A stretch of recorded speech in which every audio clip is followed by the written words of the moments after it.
This presentation is about the philosophy of management by Scott Tennant. I started working at Tinker Air Force Base about 8 years ago as a journeyman sheet metal mechanic for the KC-135 Program Depot Level Maintenance Organization. We essentially disassemble the entire aircraft down to just the main structure and inspect every nook and cranny looking for defects. We repair the defects and reassemble the aircraft and get it ready for test flight, and then return it to the squadron that operates it. It takes a great number of people to complete this task, and our squadron employs approximately 1,200 people, mostly mechanics of all skill sets, as well as a large support staff to ensure that we have the parts that we need, and to help plan the workflow of the aircraft. There are 12 structural docks with a crew of 25 manning each dock. Each sheet metal crew has a supervisor and a work leader. I've been a sheet metal work leader on day shift for the past 3 years, and I've had 3 different supervisors and worked in 3 different docks just during that 3-year period of time. I've had experience of working for a lot of different supervisors over the past 8 years who all have different management styles, some great and some really bad. During my experiences, I've taken the good and the bad from the different styles and used them to develop my own management philosophy that seems to work for my current position. I feel that I need to empower my employees to make decisions for themselves so they have a sense of responsibility. I want to be able to give them a task and they decide how they're going to complete it without my direct supervision. I always tell them that I'm here if they have any questions or need some direction. I have experienced some of the worst management skills, which makes life as a subordinate unbearable, and some of the best, which is life-changing for the better. I did not anticipate how difficult it'd be to work for someone that's empowered as a supervisor, yet lacked the management skills to do his or her job. However, I also did not expect of what it took to have the right management philosophies, nor did I have any expectations at the time of what it took to be a good manager of people. I discovered the difficulties of working for leadership with poor management philosophies versus the pleasures of working for the opposite. The hardest part was understanding why a supervisor would choose to treat people in such a negative way.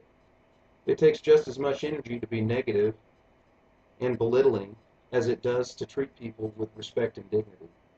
A negative environment results in employees with bad attitudes and low output, low quality production, and low morale. I've chosen the positive approach and witnessed the rewards of such management philosophies. I've sculpted my management style based on the best supervisor I've ever worked for. He truly understands what it takes to be a successful supervisor, and his career advancement has proven it. He listens to his employees and empowers them to be the best they can be.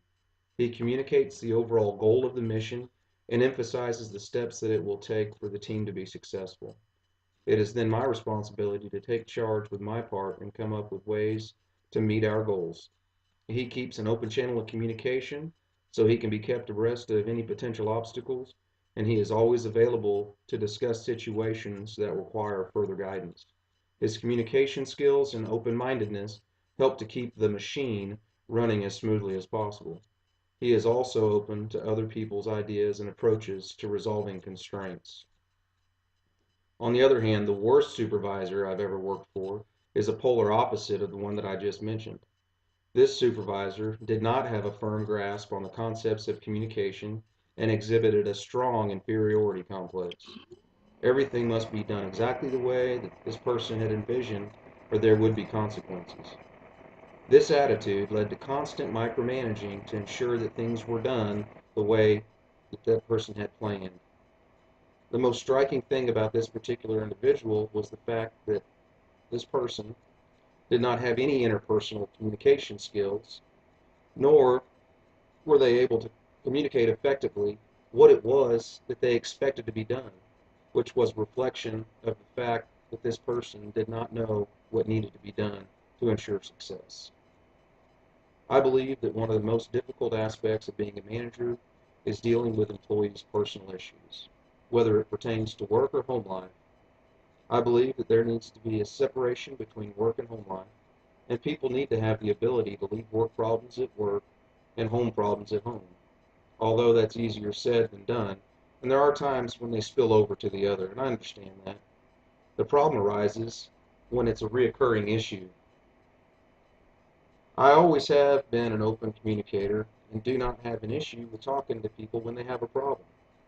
I like to help people figure out ways to fix problems they're encountering. I also feel that the best way for you to get people to understand what you expect from them is to tell them. I do not just assume that they know what my expectations are for them. I want everyone to succeed, and I will do anything to help ensure that they do. Anytime that I assign someone with a task, I always have a brief discussion with them about the task, and we talk about a possible route to take to complete it. But I always end by saying, just look it over and see if you can come up with a better way of doing it. I like to empower my employees with completing tasks the best way they see fit. I understand we all see things from a different perspective, and we all understand things differently. My management philosophy is constantly transforming as I encounter new situations. I'm always looking for a better way to do things, and there's always room for improvement. I still look at the situations that my peers encounter and think about how I would have handled it. I like to put myself in their shoes and ask myself, what would I have done differently, if anything? The philosophy of management is not a new concept. There have been several individuals who tremendously influenced management philosophies. First of all, Frederick Taylor. He focused more on the fact of production itself and less on the employee or the manager. He spent the majority of his studies on performing a task most efficiently and disregarding the human element. Next was Elton Mayo.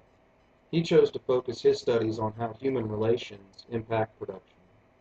His research uncovered what is termed the Hawthorne effect, which is experienced when there is an increase in worker productivity produced by the psychological stimulus of being singled out and made to feel important, regardless of improvements or slight degradations in the work environment.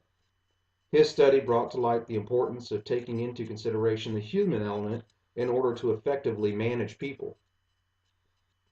The next theory is the socio-technical systems theory, which basically merged Taylor and Mayo's work.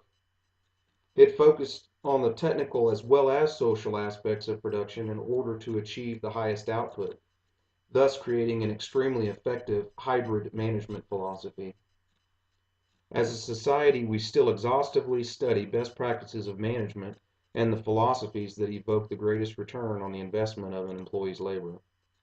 Managers are typically motivated by selfish reasons, which means they typically are concerned with achieving the highest output, trying to make themselves look better. It's been proven that if the proper philosophies are used with respect to how an employee is treated, and that treatment is perceived by the employee to be favorable, it is a win-win situation. The employee is happy and ultimately assists in achieving the end goal, in turn making the manager successful as well. I've experienced several different styles of management philosophy, and they've given me a greater understanding of what it takes to be a successful leader.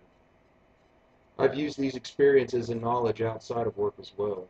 I coach my 8-year-old son's soccer team and have been able to apply my better understanding of people and management style to keep the group of kids under control and focused on what I'm trying to teach them.